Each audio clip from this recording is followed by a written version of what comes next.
സംസ്ഥാനത്ത് കൊറോണ കേസുകൾ വർദ്ധിക്കുന്നു. രാജ്യത്ത് 24 മണിക്കൂറിനിടെ റിപ്പോർട്ട് ചെയ്ത 328 കേസുകളിൽ 265 കേരളത്തിൽ. അതേസമയം മുൻകരുതൽ നടപടികൾ ഊർജിതമാക്കിയില്ലെങ്കിൽ സ്ഥിതി ഗുരുതരമാകുമെന്ന് വിലയിരുത്തൽ. കൂടുതൽ വിവരങ്ങളുമായി രശ്മി കാർത്തിക ചേരുന്നു. രശ്മി, രാജ്യത്ത് റിപ്പോർട്ട് ചെയ്ത 328 കേസുകളിൽ 265 സംസ്ഥാനത്താണ് എന്നുള്ളതാണ് ഏറെ ഭീതിതമായ അവസ്ഥ. എങ്ങനെ നോക്കിക്കാണാം?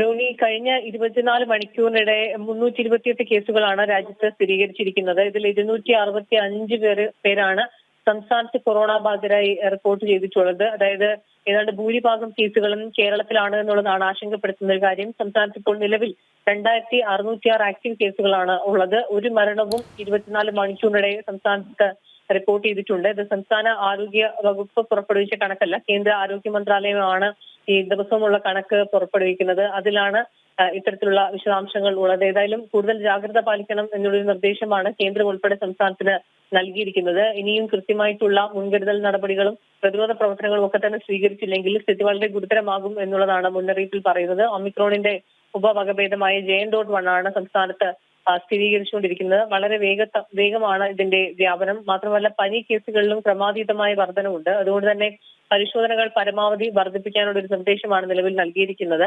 ആരോഗ്യവകുപ്പ് ഇപ്പോൾ റാപ്പിഡ് പരിശോധനകൾ നടത്തേണ്ടതില്ല, പകരം രോഗലക്ഷണങ്ങൾ ഉള്ളവർക്ക് മാത്രം പരിശോധന നടത്തിയാൽ മതി എന്നുള്ളൊരു നിർദ്ദേശമാണ് ആശുപത്രികൾക്ക് ഉൾപ്പെടെ നൽകുന്നത്. കഴിഞ്ഞ മാസം തന്നെ കേന്ദ്ര ആരോഗ്യ മന്ത്രാലയം ഇത്തരത്തിൽ സംസ്ഥാനത്തിന് മുൻകരുതൽ നടപടികൾ ശക്തമാക്കാനുള്ള ഒരു നിർദ്ദേശം നൽകിയിരുന്നു. എന്നാൽ അത് കൃത്യമായി പാലിച്ചിരുന്നില്ല. അതിലുണ്ടായ ഒരു വീഴ്ചയാണ് ഈ കേസുകൾ വർദ്ധിക്കാൻ കാരണമായത് എന്നുള്ളതാണ് മനസ്സിലാക്കാൻ കഴിയുന്നത്. മാത്രമല്ല നിലവിലും ഈ ICU ബെഡുകൾ തയ്യാറാക്കുന്നതിൽ പ്രതിരോധ പ്രവർത്തനങ്ങൾ, പരിശോധനകളുടെ എണ്ണം, ഈ കാര്യങ്ങളിലൊക്കെ തന്നെ ബോധവൽക്കരണം, ഈ കാര്യങ്ങളിലൊക്കെ തന്നെ ഒരു മെല്ലെപ്പോക്ക് ഇപ്പോഴും ഉണ്ട്. ഇതിന്റെ കാര്യങ്ങൾ ഏകോപിപ്പിക്കേണ്ട, പ്രതിരോധ പ്രവർത്തനങ്ങൾ ഉൾപ്പെടെ കൃത്യമായി ഏകോപിപ്പിക്കേണ്ട മന്ത്രി വീണ ജോർജ് ഈ നവകേരള സദസ്സിന്റെ തിരക്കിലാണ് ഉള്ളതെന്നാണ് മനസ്സിലാക്കാൻ കഴിയുന്നത്. അതുകൊണ്ട് തന്നെ ഇത്തരത്തിലുള്ള ഈ പ്രതിരോധ പ്രവർത്തനങ്ങളിൽ ഉൾപ്പെടെ ഒരു മെല്ലെപ്പോക്ക് നിലവിൽ അനുഭവപ്പെടുന്നുണ്ട്. ഇത് ഗുരുതരമാകും എന്നുള്ളതാണ് ഗുരുതരാവസ്ഥയിലേക്ക് സംസ്ഥാനം നീങ്ങും എന്നുള്ളതാണ് അറിയാൻ കഴിയുന്നത്. കാരണം അടുത്ത ആഴ്ച കൊറോണ രോഗികളുടെ എണ്ണത്തിൽ വീണ്ടും വർധനമുണ്ടാകാനുള്ള സാധ്യതയാണ്. രാജ്യത്ത് തന്നെ റിപ്പോർട്ട് ചെയ്യുന്ന കേസുകളുടെ 89% സ്ഥിരീകരിക്കുന്നത് കേരളത്തിലാണ്. രോഹിണി. ലക്ഷ്മി, അതോടൊപ്പം കേന്ദ്ര ആരോഗ്യ മന്ത്രാലയത്തിന്റെ നിർദ്ദേശങ്ങൾ കേരളം പാടെ അവഗണിച്ചതിന്റെ ഫലമാണ് ഇത്തരത്തിൽ കൊറോണ വ്യാപനം കൂടാനെന്നുള്ള വിമർശനങ്ങളും ഉയരുന്നുണ്ട്. പ്രത്യേകിച്ച് ഈ നവകേരള യാത്രയുമായി ബന്ധപ്പെട്ടുള്ള തിരക്കിലാണ് സർക്കാരും ഇതര വകുപ്പുകളും. അതുമാത്രമല്ല, നവകേരള സദസ്സിൽ ഉൾപ്പെടെ ആളുകൾ കൂടുന്നതിന് ഇതിന്റെ ഒരു പ്രചാരണം തടസ്സമാകുമോ എന്നുള്ളതുകൊണ്ടാണ് ആദ്യഘട്ടങ്ങളിലൊക്കെ തന്നെ ഈ കൊറോണ വ്യാപനം മറച്ചുവെച്ചത് എന്നുള്ള ഒരു ആരോപണവും ഉയരുന്നുണ്ട്. അതെ, കഴിഞ്ഞ മാസമാണ് ഈ കൊറോണ വ്യാപനത്തിൽ ഒരു നേരിയ വർധന രേഖപ്പെടുത്തിയത്. ആ വർധനം ഉണ്ടായ സമയത്ത് തന്നെ കേന്ദ്ര ആരോഗ്യ മന്ത്രാലയം സംസ്ഥാനത്തിനോട് മുൻകരുതൽ നടപടികൾ സ്വീകരിക്കാനുള്ള നിർദ്ദേശം നൽകിയിരുന്നു. പക്ഷേ അതുമായി ബന്ധപ്പെട്ടുള്ള യാതൊരു പ്രവർത്തനങ്ങളും സംസ്ഥാന ആരോഗ്യ വകുപ്പിന്റെ ഭാഗത്തു നിന്നും ഉണ്ടായില്ല. വളരെ മെല്ലെപ്പോക്കാണ് ഓരോ കാര്യങ്ങളിലും, പരിശോധനയുടെ കാര്യങ്ങളിലും ബോധവൽക്കരണ കാര്യങ്ങൾ, ജില്ലകൾക്ക് നൽകിയ നിർദ്ദേശം, ഇതൊന്നും തന്നെ ആരോഗ്യവകുപ്പ് നൽകിയില്ല എന്നുള്ളതാണ് മനസ്സിലാക്കാൻ കഴിയുന്നത്. അതുകൊണ്ട് തന്നെയാണ് വ്യാപനം ഇത്രത്തോളം കൂടിയത്. ഈ JN.1 എന്നുള്ള ഉപവകഭേദം സ്ഥിരീകരിച്ചതും തിരുവനന്തപുരത്താണ്. അതും ഇൻസഹോക്ക് സാമ്പിൾ എടുത്ത് പരിശോധിച്ചപ്പോഴാണ് അത് റിപ്പോർട്ട് ചെയ്തത്, അല്ലാതെ സംസ്ഥാന ആരോഗ്യ വകുപ്പിന്റെ പരിശോധനയിലല്ല.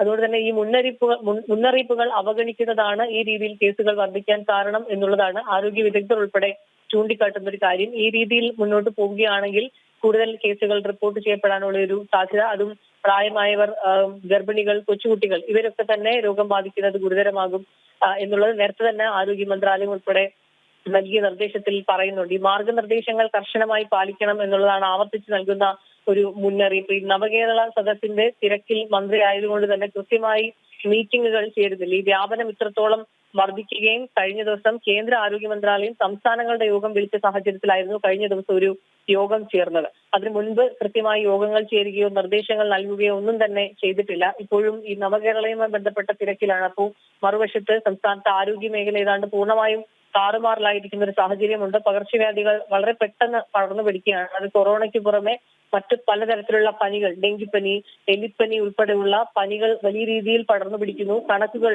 DHSന്റെ, ഡയറക്ടറേറ്റ് ഓഫ് ഹെൽത്ത് സർവീസിന്റെ ഔദ്യോഗിക വെബ്സൈറ്റിൽ പ്രസിദ്ധീകരിക്കാറുണ്ട്. ഇതും കൃത്യമായിട്ടൊരു കണക്കല്ല പ്രസിദ്ധീകരിക്കുന്നത്. മരണക്കണക്കുകൾ ഉൾപ്പെടെ ഒളിപ്പിച്ചു വെക്കുന്നുണ്ട്. കൃത്യമായി ഓരോ ആശുപത്രികളിലും ആയിരക്കണക്കിന് ആളുകൾ പ്രതിദിനം ചികിത്സ തേടി എത്തിയിട്ടും അതിന്റെ കൃത്യമായ കണക്കുകൾ ആരോഗ്യവകുപ്പ് പുറത്തുവിടുന്നില്ല. ഈ നേരത്തെ തന്നെ ഈ മാലിന്യ നിർമ്മാർജ്ജനം, കൊതുക് നശീകരണം ഉൾപ്പെടെയുള്ള പ്രവർത്തനങ്ങളിലും ആരോഗ്യവകുപ്പിനും തദ്ദേശ വകുപ്പിനുമൊക്കെ ഗുരുതരമായിട്ടുള്ള വീഴ്ചയും അനാസ്ഥയുമായാണ് ഉണ്ടായിട്ടുള്ളത്. ഏതാണ്ട് 2017 സമാനമായിട്ടുള്ള സാഹചര്യമാണ് സംസ്ഥാനത്ത് നിലനിൽക്കുന്നത്. ഇക്കാര്യങ്ങളിലൊന്നും തന്നെ വേണ്ടത്ര ശ്രദ്ധ ആരോഗ്യവകുപ്പ് പുലർത്തുന്നില്ല എന്ന് വേണം മനസ്സിലാക്കാൻ. ഈ രീതിയിൽ മുന്നോട്ട് പോകുന്നത് ആരോഗ്യ സംവിധാനത്തെ പൂർണ്ണമായും താറുമാറിലാക്കും എന്നുള്ളതാണ്. കാരണം പലതവണ ഇത്തരത്തിൽ മുന്നറിയിപ്പുകൾ നൽകിയിട്ടും ആ മുന്നറിയിപ്പുകളൊക്കെ അവഗണിച്ചുകൊണ്ടാണ് സംസ്ഥാനം മുന്നോട്ട് പോകുന്നത്. ശരി രശ്മി, സംസ്ഥാനത്ത് കൊറോണ വ്യാപനം വർദ്ധിക്കുന്നു എന്നുള്ള സൂചനകൾ നൽകിക്കൊണ്ട് തന്നെ എണ്ണത്തിൻ്റെ കാര്യത്തിലും വലിയ വർധനവ് തന്നെയാണ് ഉണ്ടായിരിക്കുന്നത്. രാജ്യത്ത് റിപ്പോർട്ട് ചെയ്ത 328 കേസുകളിൽ 265 കേരളത്തിൽ എന്നുള്ളതാണ് ആശങ്ക ജനിപ്പിക്കുന്ന വസ്തുത. രശ്മി കാർത്തികയാണ് വിവരങ്ങൾ നൽകിയത്.